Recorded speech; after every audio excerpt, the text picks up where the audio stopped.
How do I get people to click my video? You want it to be simple. You want them to be able to, like, when they're scrolling through their suggested or homepage or whatever touch point, you want them to instantly be able to understand what you're conveying, and you want them to feel some type of emotion. You know what I mean? The way I like to phrase it is you want to make it so interesting or spike their curiosity or whatever emotion so much that, like, if they don't click it, they'll wonder, when they're before they go to bed, like, what happened? You know what I mean? Like an example would be like, if you uploaded a video, I rode a skateboard with 1,000 other people on it, and like people are falling off the side or whatever. And I'm envisioning like a giant skateboard, people like hanging on the side of it.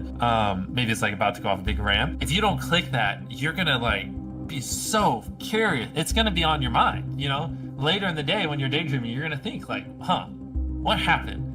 What happened to those 1,000 people on that skateboard? That's kind of the mindset I think you should have when making thumbnails. How often do you change a thumbnail on a video? Is that something, do you usually just stick with one, or you try different ones? Well, I think we get better at making thumbnails every year. So it's more, when I upload a thumbnail, I usually think it's good and I don't change it most of the time. But what happens is like 3 years later, I look back and I'm like, oh, that's a horrible thumbnail. And so it's usually like every 2 years, we just go back and update a lot of our older thumbnails just because they're terrible.